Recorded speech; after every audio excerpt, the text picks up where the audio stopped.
आप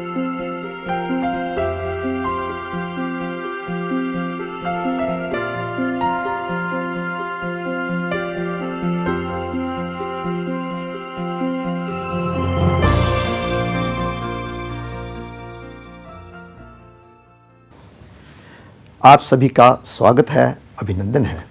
हमारा आज का विषय प्रबंध सिद्धांत का सिंहावलोकन और इसका सापेक्ष महत्व है। जैसे कि आप सभी जानते हैं कि हमारा प्रबंधकीय विकास जो है ये बहुत लंबे समय के अनुभवों के आधार पर हुआ है और इस विकास को आगे जारी रखने के लिए हमें अध्ययन तथा अवलोकनों की आवश्यकता होती है। हम पुरानी प्रथाओं जो हमारी प्रथाएं हैं उनसे बहुत सारे सबक सीखते हैं और इन सबकों की वजह से और इन सीखों की वजह से और कुछ अपने अनुभवों की वजह से हम इन प्रथाओं को आगे अपनाते हैं। हमारे जितने भी प्रबंधकीय सिद्धांत हैं या प्रबंधकीय दृष्टिकोण हैं उनका अवलोकन करना बहुत आवश्यक है, उनका अध्ययन करना बहुत आवश्यक है। हमारी इस प्रबंधकीय विकास की जो एक धारा है उसको निरंतर रखने के लिए। जहाँ तक प्रबंधकीय दृष्टिकोण हैं, प्रबंधकीय दृष्टिकोणों को हम 4 दृष्टिकोणों में वर्गीकृत कर सकते हैं। इसमें पहला जो हमारा प्रबंधकीय दृष्टिकोण है वह है उत्कृष्ट प्रबंधकीय दृष्टिकोण, दूसरा है व्यावहारिक प्रबंधकीय दृष्टिकोण और तीसरा दृष्टिकोण है हमारा मात्रात्मक प्रबंधकीय दृष्टिकोण और चौथा प्रबंधकीय दृष्टिकोण है हमारा आधुनिक प्रबंधकीय दृष्टिकोण। अगर हम उत्कृष्ट प्रबंधकीय दृष्टिकोण की बात करें तो इसके अंतर्गत भी हमारे 3 दृष्टिकोण आते हैं: वैज्ञानिक प्रबंधकीय दृष्टिकोण, प्रशासनिक प्रबंधकीय दृष्टिकोण, आधिकारिक प्रबंधकीय दृष्टिकोण। इसमें जो वैज्ञानिक प्रबंधकीय दृष्टिकोण है वो बहुत महत्वपूर्ण प्रबंधकीय दृष्टिकोण है। वैज्ञानिक प्रबंधकीय दृष्टिकोण के अंतर्गत हम वैज्ञानिक तरीकों को अपनाते हैं। इसमें कार्य निष्पादन की क्रमबद्ध प्रणाली को महत्व दिया गया है। इस दृष्टिकोण में कार्य निष्पादन को बहुत अच्छे ढंग से करने के लिए वैज्ञानिक तरीकों को अपनाया जाता है। वैज्ञानिक तरीकों में सबसे पहले जो हमारी 3 बातें हैं उन पर काफ़ी ध्यान दिया गया है। नंबर 1, प्रत्येक कार्य के निष्पादन हेतु एक वैज्ञानिक तरीका विकसित करना। नंबर 2, विशेष कार्यों हेतु हमारे कर्मचारियों को प्रशिक्षण देना। और नंबर 3, प्रबंधकों और कर्मचारियों के बीच एक सद्भावपूर्ण वातावरण बनाए रखना। संबंध जो हैं वैज्ञानिकों, कर्मचारियों और प्रबंधकों के बड़े अच्छे होने चाहिए। और इसके साथ जो हमारा प्रशासनिक प्रबंधकीय दृष्टिकोण है, हमारे उत्कृष्ट प्रबंधकीय दृष्टिकोण के अंतर्गत दूसरा प्रबंधकीय दृष्टिकोण आता है। प्रशासनिक प्रबंधकीय दृष्टिकोण में हमें संस्था या संगठन के अंतर कैसे समन्वय स्थापित किया जाए इसके बारे में सिद्धांतों का पता लगता है। इस प्रबंधकीय दृष्टिकोण के अंतर्गत 14 सिद्धांत आते हैं।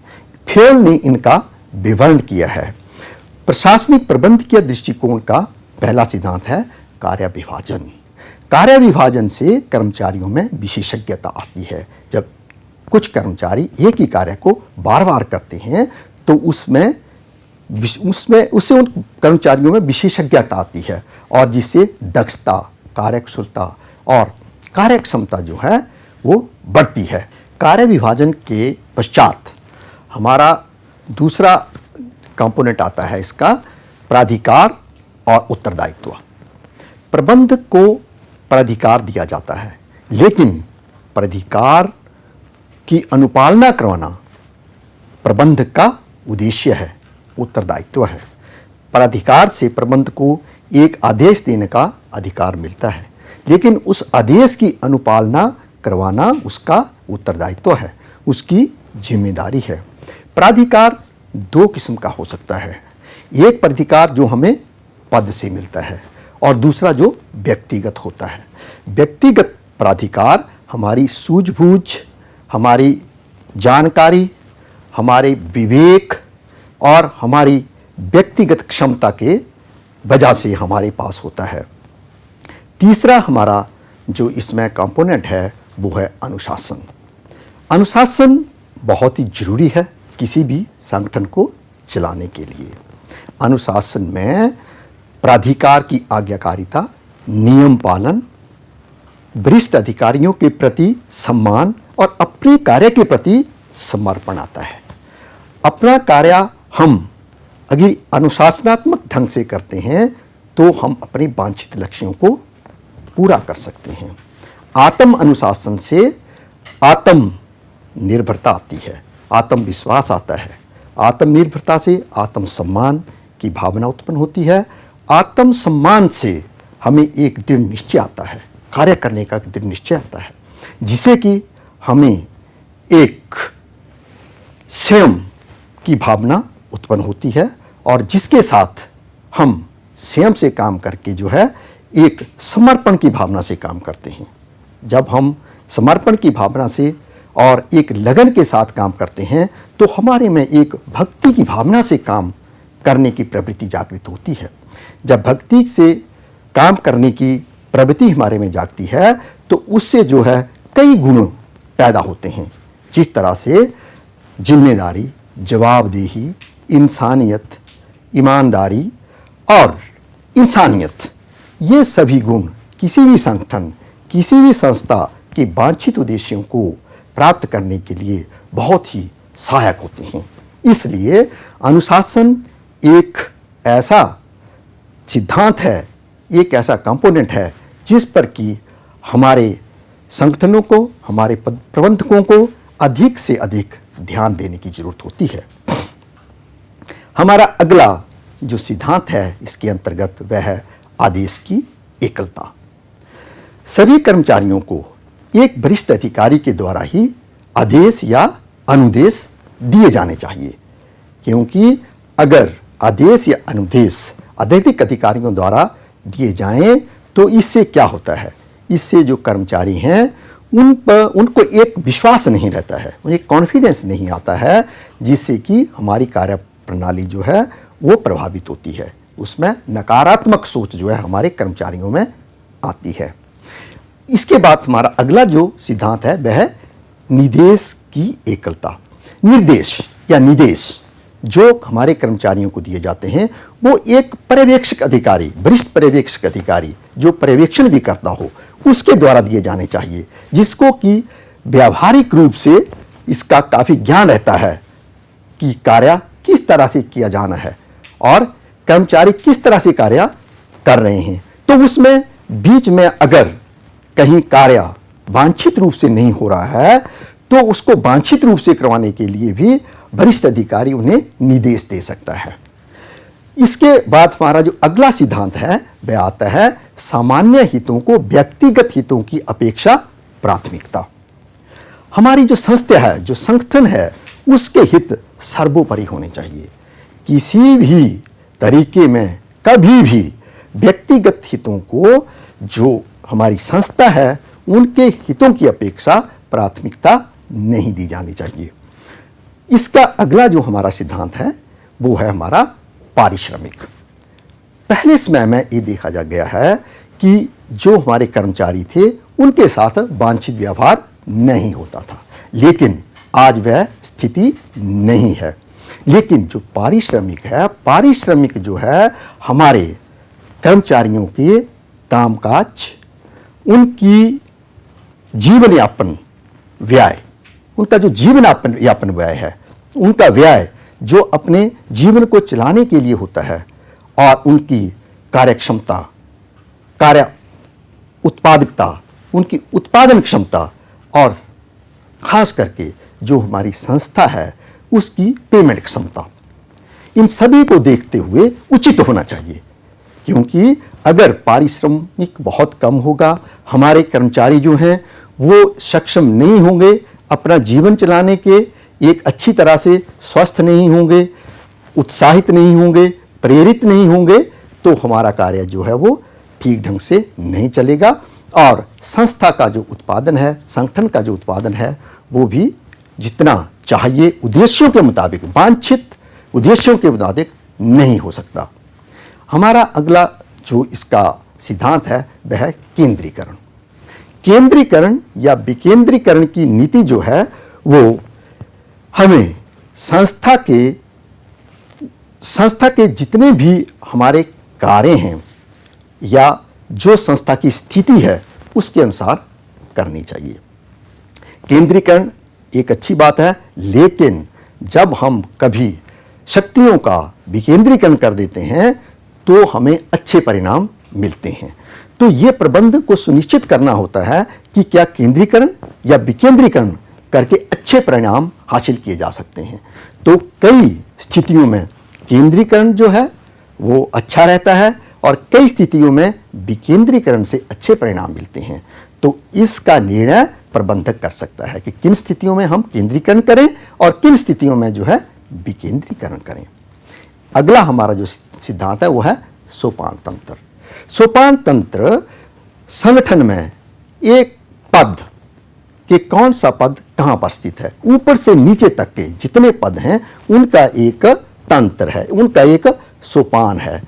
तो हम किस तंत्र तक, किस पद तक क्या प्राधिकार दें, उनसे क्या काम लें, यह भी प्रबंधक को सुनिश्चित करना होता है। ये क्रम, इसके अगला जो हमारा सिद्धांत है वो है हमारा क्रम। क्रम यानी कि हमारी जितनी भी वस्तुएं हैं, जितनी भी चीज़ें हैं, वो एक क्रम में होनी चाहिए। हमें पता होना चाहिए कौन चीज़ कहाँ रखी है, कौन वस्तु कहाँ रखी है, उसका स्थान कहाँ है, क्या वो अपेक्षित स्थान पर रखी है या जिस तरह से रखी जानी चाहिए थी उस तरह से रखी है। तो इस चीज़ का हमारे प्रबंधकों को, हमारे कर्मचारियों को विशेष ध्यान रखना चाहिए। और इसके साथ ही हमारे जो कर्मचारी हैं उनकी कार्यक्षमता, कार्यकुशलता और व्यावहारिक उनका जो एक अनुभव है उसके आधार पर ही उनको कार्य का आवंटन करना चाहिए और उचित कर्मचारी को उचित स्थान पर लगाना चाहिए ताकि उसकी कार्यक्षमता तथा कार्यकुशलता का प्रबंधन को, हमारे संगठन को, संस्था को पूरा लाभ मिल सके। अगला हमारा जो सिद्धांत है वह है एक समान व्यवहार। अनुराग किसी से नहीं होना चाहिए, बैर किसी से नहीं होना चाहिए और पक्षपात किसी से नहीं होना चाहिए। सभी कर्मचारियों से एक समान व्यवहार होना चाहिए, क्योंकि अगर संस्था में एक समान व्यवहार नहीं होता है, हम कुछ कर्मचारियों को फेवर करते हैं, तो उससे क्या होता है, संस्था के जो दूसरे कर्मचारी होते हैं उनकी काम में रुचि नहीं रहती है। तो इसलिए हमारे प्रबंधकों को, वरिष्ठ अधिकारियों को सभी कर्मचारियों से एक समान व्यवहार करना चाहिए। हमारा अगला सिद्धांत है कर्मचारियों के कार्यकाल का स्थायित्व। कर्मचारियों को जहां काम कर रहे हैं वहां से भारी संख्या में परिवर्तन नहीं करना चाहिए। वहां यह देख करके कि क्या यह जरूरी है कि कर्मचारी को इस जगह से दूसरी जगह परिवर्तित करने से अगर फायदा होता है, उसकी कार्यकुशलता बढ़ती है, कार्यक्षमता बढ़ती है, या संगठन को फायदा होता है, संस्थान को फायदा होता है, या ये जरूरी है कि उसका वहां से हटाना या दूसरी तरह लगाना, तभी उसे हमें करना चाहिए। पहल, हमें ये जरूरी है कि हम अपने कर्मचारियों का जो सुझाव है उसको लें, उनको प्रेरित करें, नए नए तरीकों से, नए नए कार्य पद्धतियों से जो भी अच्छे परिणाम हो सकते हैं उन परिणामों के लिए हमें उन्हें प्रेरित करें। एकजुटता का भाव बहुत जरूरी है कि हम सभी कर्मचारियों में एकजुटता का भाव विकसित करें और उन्हें प्रेरित करें कि सभी अधिकारी जो है, सभी कर्मचारी जो है एकजुट होकर के कार्य करें। हमारा दूसरा इसके बाद का जो दृष्टिकोण था वो था आधिकारिक प्रबंधकीय दृष्टिकोण। आधिकारिक प्रबंधकीय दृष्टिकोण को नौकरशाही दृष्टिकोण भी कहते हैं। ये बहुत ही युक्तिसंगत, विवेक और औपचारिक एक दृष्टिकोण है और इसको वैसे तो लाल फीताशाही भी कहा जाता है, लेकिन इस जो दृष्टिकोण है इसका थोड़ा सा नेगेटिव पॉइंट ये है कि इसमें हम नए नए तरीकों को अपनी तरह से नहीं अपना सकते। उत्कृष्ट प्रबंधकीय दृष्टिकोण की कुछ सीमाएं हैं। आज के जटिल जो समय है, इसमें जो है ये दृष्टिकोण जो है एज सच प्रयोग में नहीं लाया जा सकता। और दूसरे जैसे कि विश्व बदलाव हो रहा है, तो विश्व बदलाव में ये दृष्टिकोण हमारे कर्मचारियों को इस नई नई जो हमारी चैलेंजेस हैं उनसे निपटने की छूट नहीं देता है। ये अगला हमारा जो व्यावहारिक प्रबंधकीय दृष्टिकोण के अंतर्गत मानवीय तत्वों पर अधिक बल दिया गया है। इसमें मॉस्लो ने अपनी आवश्यकता का सिद्धांत दिया है। इस सिद्धांत के अनुसार हमारी बहुत सी आवश्यकताएं हैं और कुछ आवश्यकताएं हैं जो कभी पूरी नहीं होती हैं। जो आवश्यकताएं पूरी होती हैं उनको पूरा करने के लिए हम प्रयासरत रहते हैं।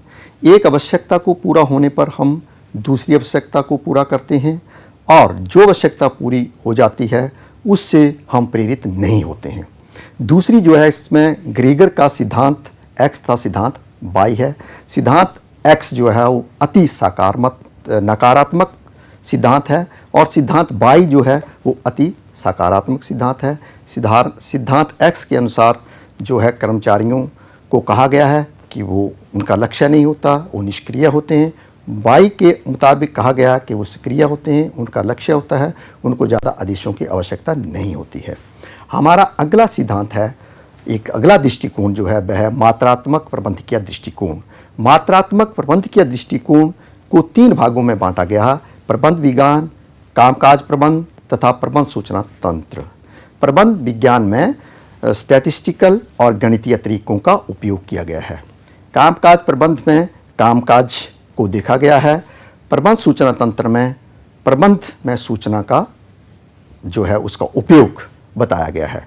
आधुनिक प्रबंध के दृष्टिकोण में तंत्र सिद्धांत और आकस्मिक सिद्धांत आते हैं।